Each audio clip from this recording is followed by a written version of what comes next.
Today we have the Mazda 5 MPV. This vehicle has to compete against the likes of the Toyota Wish and Honda Stream. Now the Wish and the Stream has been around for a long time, and they're popular with the buyers because A, they're stylish, they're economical, they're versatile, and they've got strong brands, Toyota and Honda, behind them. What about Mazda? Well, Mazda has quite a strong enthusiast following, but it's not large numbers.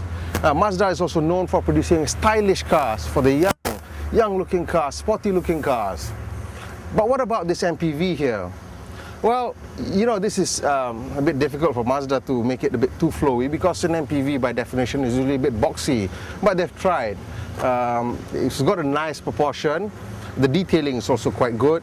All these beautiful streaks by the side, they're beautiful, but you have to wonder if it can be fixed properly in a collision. You probably have to replace the doors. Overall, I think the Mazda MPV, or the Mazda 5 here, this MPV, has a very strong chance of becoming a household name. But Mazda will have to work very hard in terms of its after-sales support, in terms of the availability of service centers. I mean, you have to compete with the likes of Toyota and Honda, where you can service the cars in almost every major town in the country.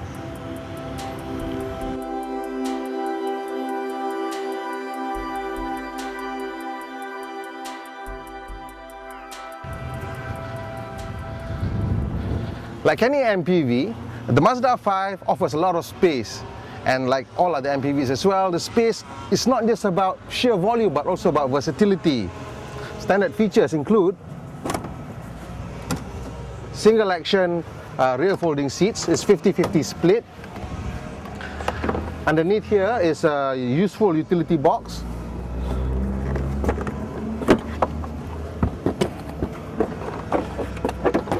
This one can come out. The spare tire is underneath. So there's quite efficient use of space in the third row area, the cargo area.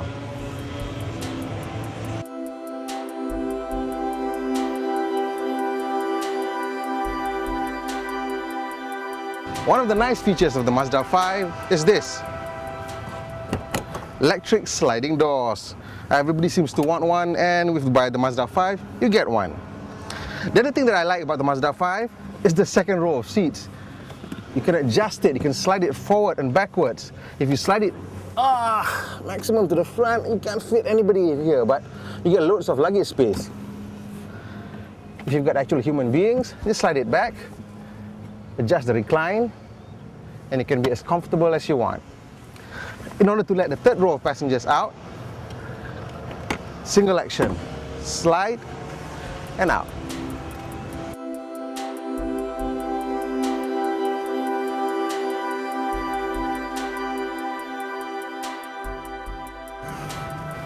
As you can see, the third row of seats is hardly for adults, but luckily you can raise the headrest to give you a bit more comfort, and you can slide the second row of seats a bit to the front, please. And suddenly it's comfortable even for me, somebody who's almost 6 foot tall. Right now I'm sitting in the second row of seats after it's been adjusted for the third row of passenger. Me sitting at the back, who's almost 6 foot tall. As you can see right now, limited knee room. So let's try to push the front seats to a bit. Slide, come on, Mr. Slide. Okay, this is enough. So now, I'm also comfortable in the second row of seats. Now let's find out how I would fit into the front row of seats. Okay, now I'm sitting in the front passenger seat. We've adjusted the second row and the front passenger seat to suit a 6-footer sitting in the third row and second row. And as you can see, I still have a sufficient room. I'm reasonably comfortable. So this Mazda can actually fit adults in all 3 rows of seats at all times, and everybody can go to Ipoh without complaining too much.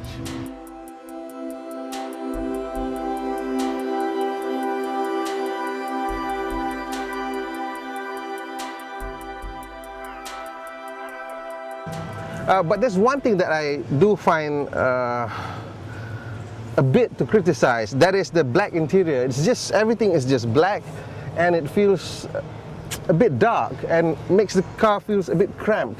And but the thing is that I imagine if you put a light colored interior, it gets very grubby very quickly. So I guess you just have to live with a black interior. that's how black everything is, and I suppose that's okay if you like your car interior to be masculine, but I prefer a bit more color in my car interior. The center console design is neat. Everything is stacked vertically in an ascending order with HVAC or climate control at the bottom, followed by the radio, the aircon vents, and the multifunction display, which shows your aircon function, temperature, radio channel, and that sort of thing. Some people have complained, or rather have voiced criticism, that at this price range, Mazda should have probably tried to figure out how to fit a TV or DVD player into the car. As you can see, the center console doesn't actually lend itself for a double din arrangement. It's a custom stereo head unit there. But still, you know, people do want a bit more entertainment in their MPV, especially because it's for families, and families demand a bit more entertainment, especially the kids who can get bored easily on long drives. I do like the 3-spoke steering wheel design. It's a leather wrap. Has a nice touch. It has the right diameter. The size of the steering wheel is also just nice. It's not too big and not too small. On the left side of the horizontal spokes, you can see the radio controls, the buttons to control the volume, the channel, and the mode. The big chrome Mazda logo on the steering boss gives it enough highlight and matches with the metallic colored plastic at the bottom spoke. The main instrument cluster is highly sculpted. The plastic chrome bevel around the two main dials of the rear counter and the speedometer gives it highlight and gives it definition and increases and heightens the 3D effect of the design. In terms of the safety feature, the Mazda 5 is quite well packed. It has twin airbags, anti-lock brakes, traction control, seat belts, 3-point seat belts for all 7 seats. Second row center passenger gets a very unique arrangement where the seat belt comes from the roof. It's a unique arrangement. It will take some getting used to, but it's very useful. Just to the right hand side of the steering column, you see this range of buttons. The one on the most right controls the headlamp angle. You can point it higher or lower according to your load, followed by the 2 power door switches for the sliding doors. You can control both doors from the passenger seat, and the power off button in the middle that turns off the power doors, which is very useful and very good when you have children on board.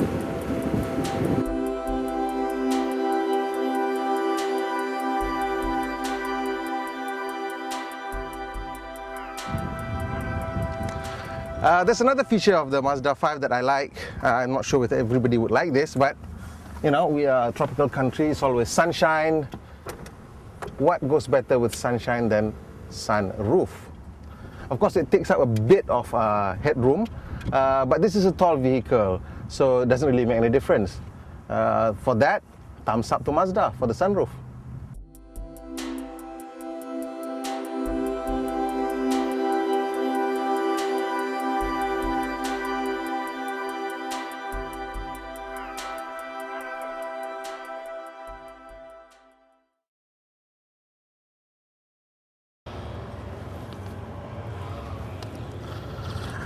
Underneath the bonnet of the Mazda 5, you find a 2-liter 4-cylinder engine. It's a 16-valve unit with variable valve timing. And the engine generates 195 horsepower at 6,500 RPM and 175 Newton meters of torque at 4,000 RPM. It's a decent engine. It's quite refined. It's a bit gruff at the really top end, but that's normal for the average 4-cylinder engine. There's really no complaint, as the engine is worked through the mid-range up to 4,000, 4,500 RPM. It's still quite refined, and that's where we find most of our driving anyway. So there's really hardly any complaint. Of course, there's always people wanting more power. There's never enough power anyway. So this is quite good enough for this car.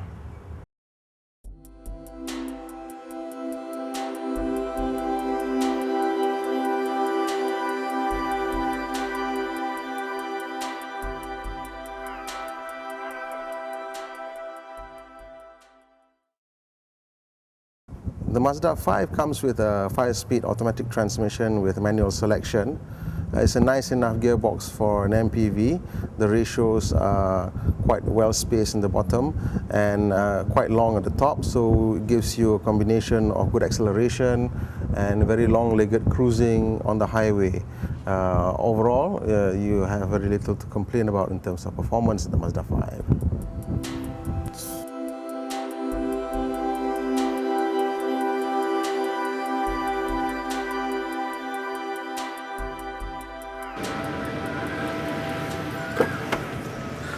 Right, now it's time to find out if this Mazda 5 is any good to drive.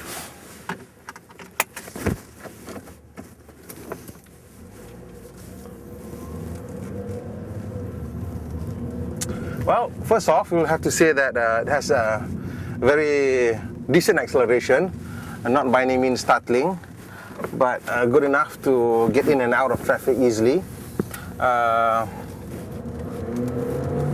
As you can see, the transmission responds quite quickly to the input of the driver.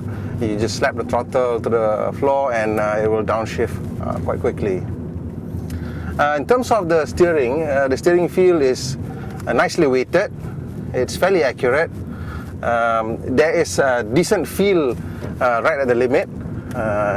You wouldn't want to any more feel in an MPV than what it's already giving, because otherwise it'd be too tiring to drive. It's not a racing car, you know.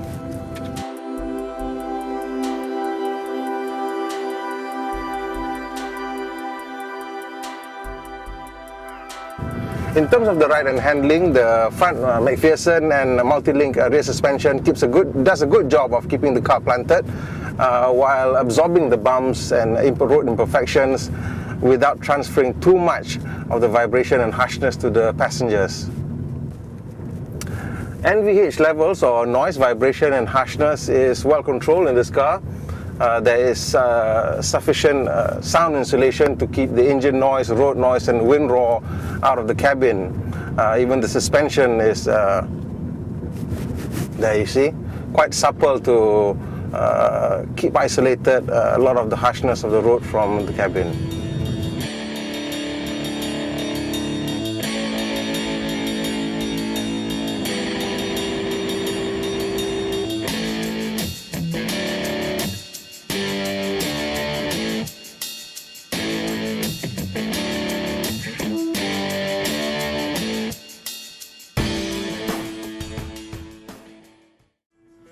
In the end, people buy MPVs because they need the versatility to suit their busy lives. People also buy MPVs because they are making compromises in their lives as families grow and their lifestyle changes. The Mazda 5 offers a stylish design, thoughtfully considered interior, long list of standard items, typical Mazda flair in terms of ride and handling, and a competitive price that indicates the brand's seriousness in making a comeback. All in all, if you are in the market for a 7-seater people carrier and your budget hovers around the 150,000 ringgit mark, it's best if you take the Mazda 5 into serious consideration and take it for a test drive. It really is a good package, and it would be a shame if you overlooked it just because of the brand.